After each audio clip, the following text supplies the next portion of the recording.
everyone, my name is Stephanie Lukowski. I'm the Curator of Education here at the Georgia Southern Museum, and I'm also a paleontologist. Now, when you enter our Hall of Natural History, you might see a lot of cool fossils that we have.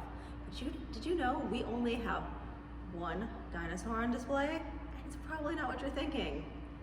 Is it our mosasaur? No, it's not a dinosaur. Is it our Georgicetus? Nope, that's a whale. That's a mammal like you and me. What about our megalodon? It's not a dinosaur either.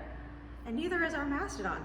So first, let's talk about why these things aren't dinosaurs, and then I'll show you the actual dinosaur fossil. So the term dinosaur doesn't refer to just any old fossil. When we say dinosaur, we actually mean a specific type, a specific group of animals. So here in the museum, we have a cart that can kind of help you figure it out without being an expert in extinct animal anatomy. So when you look at this cart, you see some animals that are very obviously dinosaurs, like brachiosaurs here, but then others that people often confuse for dinosaurs, like Dimetrodon. This is actually not a dinosaur. It's more closely related to us mammals. So what are some ways that you can use to figure out what is a dinosaur? First of all, dinosaurs were not aquatic animals. They did not live their life in wet water. Certainly some dinosaurs would have been able to swim, just like we can swim, or animals like moose or elephants can swim, but they're not aquatic animals like our mosasaur that was behind me. So these are animals that spend their whole lives underwater. You can tell they have flippers. Dinosaurs do not have flippers. Dinosaurs also had scales or feathers. So Oviraptor here with its feathers definitely counts. Stegosaurus, absolutely. Woolly mammoth, no way, because it has wool or fur or hair, which is something that mammals like us have. Another way you can tell what a dinosaur is that its legs stand directly under its body. So it does not have a sprawling posture like our Dimetrodon or like a lizard. The legs are directly under the body like our Hadrosaur. They also have special hips. So if you're at a museum just looking at the bones, dinosaurs have an open hip socket, unlike us mammals that have our hip socket acts like a cup for the ball to fit into. Theirs is an actually open hip socket. So these are just a few things that you can look at. So for those of you at home, what do you think about this animal? Is it a dinosaur or is it not? If you said it's not a dinosaur, you'd be correct. So it doesn't have its hips directly under the body, and it doesn't spend most of its life on land. So dinosaurs are land animals.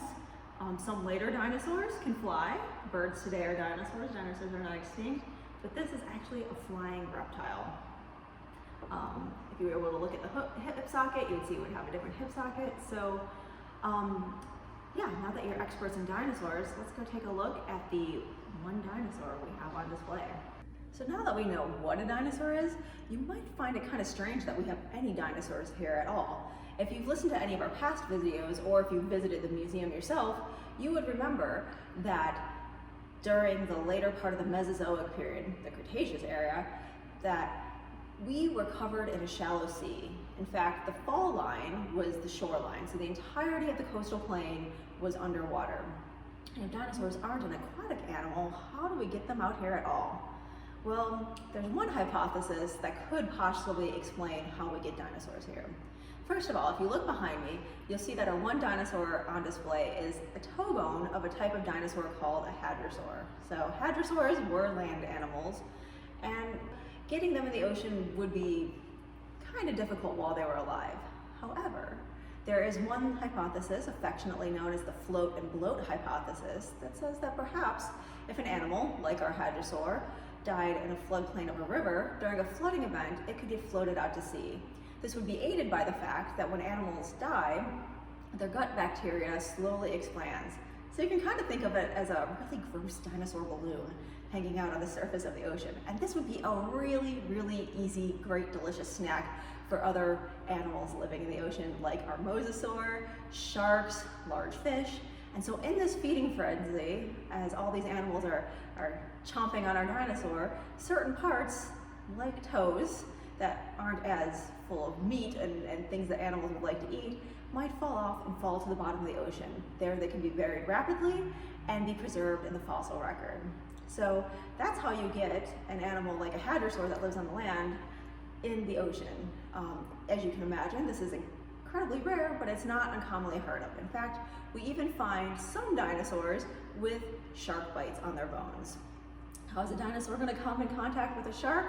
Well, if it's lucky, it'll be after it died. But you don't need to be sad when you come and visit the Georgia Southern Museum. Not only do we have a lot of animals that lived here that are just as cool, if not maybe even cooler than dinosaurs, but dinosaurs did not go extinct at that end Cretaceous extinction event. In fact, they're still with us today in the form of birds. So you can just go outside and see our amazing wildlife and appreciate the dinosaurs outside while you see the really cool, rich, diverse history of extinct life that lived here in the coastal plain inside.